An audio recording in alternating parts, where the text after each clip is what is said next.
on the vaults. Hang on. My wife. What time are you gonna be home for dinner? You're so wonderful. Okay. But don't worry, once our silver takes. Adios. Okay. If you ever shopped.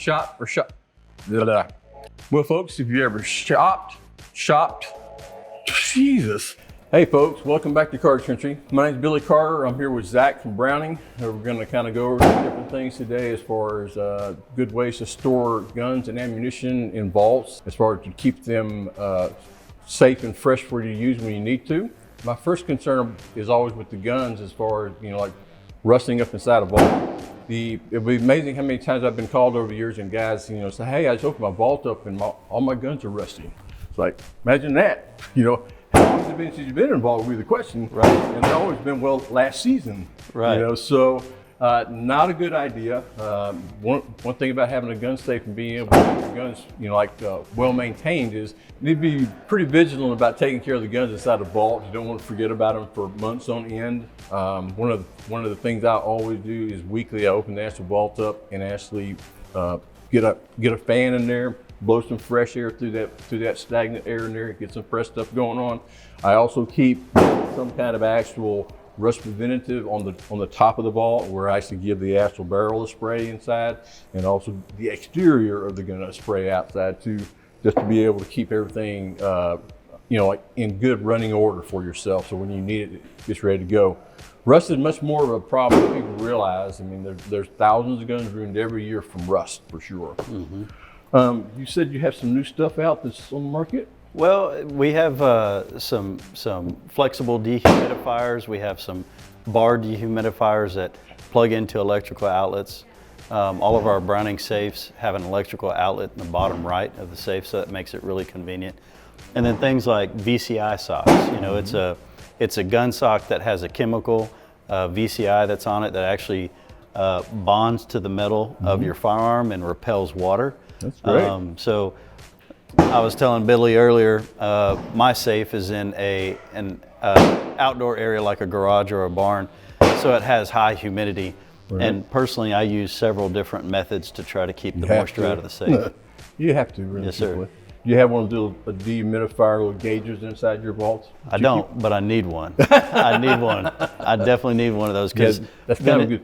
That's a good way to keep up with it, really, truthfully. Yes, sir. And then it gives you an actual readout of where it's at. Right. If you need to change your desiccant, or if you need to go in there and oil your guns. Yeah, most all desiccant, like even Browning and everybody else is along the way, it's reusable and reactivatable.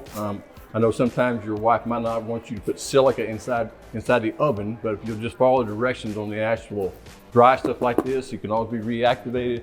Like he was talking about before, there's several different plug-in type situations available.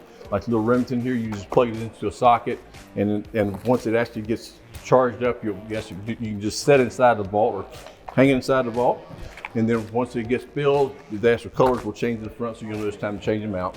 But there's, just the big thing is you just have to pay attention to it more than anything else, I think, along the way. Yes, sir. Because if it creeps up on you like it did on me in a couple guns, and they're heirloom guns, you kick yourself for it. Very much so. And like another thing about the socks, and storing those guns in those socks is a pretty good idea, because that way, in case you bump the gun against the other ones, you're not going to get it messed up and like scratches and dings and so forth and so on like that. Yes, sir. That's a good idea. One more good point to bring up about this kind of stuff would be that you really need to probably deep clean your guns about once a year. And when I say deep clean, like on regular bolt action rifles, I would probably go ahead and take the actual action out of the actual stock. If you're like a lot of other people out there riding four-wheelers, you don't realize how much dust accumulates inside your trigger mechanism area. Yes, sir. So it'd be a really good idea to go through and use one of the high-pressure flushes, like gun scrub or something like that, to spray all stuff out of there, get it kind of cleaned back up against the ear, and then go back in with the rim or Teflon or something equivalent like that. We typically don't do a lot with WD-40 because it's really heavy oil, and it has a tendency to kind of build up and coagulate over time, so it leads to problems in the trigger areas. That's right. What about snap caps? So one of the things that I like to do, and a guy that got me in the industry showed me this, if you use snap caps on all your firearms, you release the tension on your firing pin spring, which is great for the longevity of a firearm. Right. It really helps keep that spring good and tight. Yeah, something we don't think about, but it does help out over the long run. Yes, sir. Don't forget about the chamber area of the firearm. I know it's kind of cheesy, but always keep a little rod around one of these woolly mops laying around. And if you just take just a moment of time, because whenever you clean the barrel of the gun, you're gonna get stuff in the barrel itself. But the chamber area, right there where the shell rests, is where it typically does not get any kind of oil in it. So always go back and take like a piece of a rod and put this on there and soak this woolly mop in there with the rim oil, and then run it through your chambers and be sure you get some kind of moisture inside that chamber area so they don't rust up. Because automatics are very prone for those kind of things with problems. Once they rust, they'll never stop rusting, and they won't work for you at all anymore.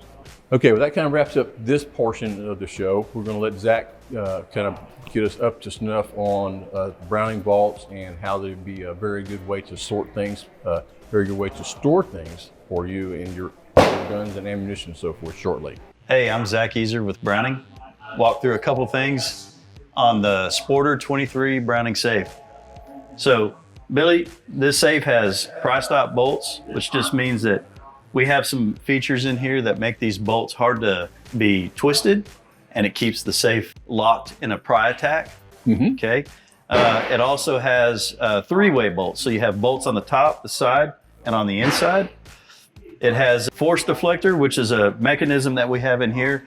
If there's a drilling attack, there's some pins that are in there that make that bit want to go sideways. One way or another. Yep. So just like trying to drill a pipe, it's not easy to do. Right. It's another added feature. There's 2 layers of insulation in on the safe, and the 12 gauge body with those 2 layers of thermoblock insulation, which just means we take our insulation and it's cut kind of like a jigsaw puzzle. So it fits in there tighter. There's less air gaps.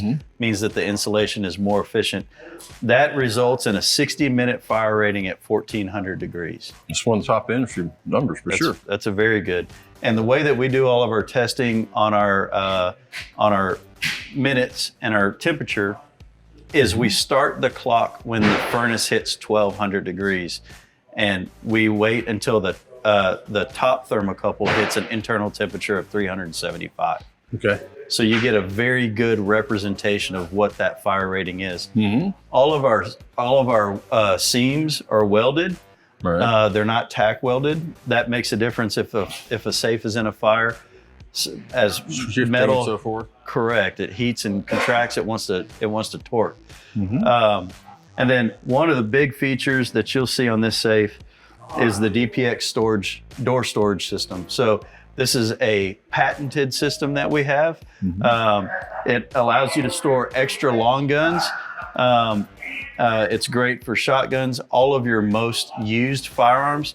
I always put mine out here on the door because I want to access it easier, less likelihood of being able to ding the stock or bump another gun. You'll also notice on the floor of our safes, we've got 4 caps. Those are pre-drilled holes if you wanted to mount the safe to the floor. That way you don't have to drill through the steel or through the drywall. You'll also notice that our floor is flush mounted with the lip of the safe. Again, so that as you're pulling guns in and out of the safe, there's less likelihood that you're gonna ding a stock, especially on your grandfather's old wood stock gun. That is a family heirloom. You wanna keep it as pristine as possible. Sure. You'll also notice that we have 3/4 inch plywood shelves on this safe. On some of our other safes, it's actually a steel shelf with rubber overmolding, but this shelving system is fully adjustable. And that allows you to store your ammunition in here. As we talked about earlier, keep it away from the kids. And then also you'll notice down at the bottom right, there's an outlet in there or a hole so that you can run an electrical cord, so that you can run your flexible dehumidifiers or your bar dehumidifier. And it also allows you to run a light package in here if you want to buy one of our extra light packages. Yeah, it's pretty good deal for those things because I mean most all your dehumidifier rods actually come with the head to pull off, so there's no more cutting them and resplicing outside the vaults or anything like that. Yes, sir. Kind of creates more of a fire issue at times, I'm sure. Yes, sir. And then one other thing that I always try to help people whenever I'm in a store is I ask them, how many guns do you have now? And how many do you think you're going to have in the future? Exactly. So on all of our safes, this is a Sporter 23. That's 23 long guns. So that's a mix of rifles and shotguns, scope, non-scope. That doesn't include the pistols in that count, and that doesn't include any pistols that you would put on the shelf. Right. So 23 long guns. So again, starting at that starting question, how many guns do you have now? If you have 20, you probably ought to look at stepping up beyond a 23. Exactly.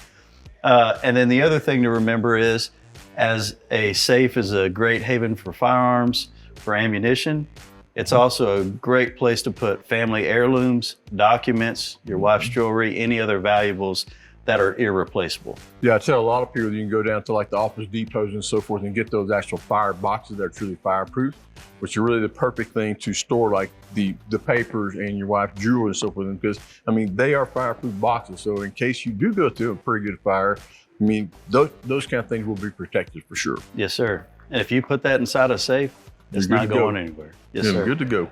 Well, folks, we hope you've enjoyed this latest video for the Cartridge Country and Zack from Browning. If you like, what we always like to say, if you ever shopped, shot, or hunted with us, we appreciate you. We want to see you next time around. Adios.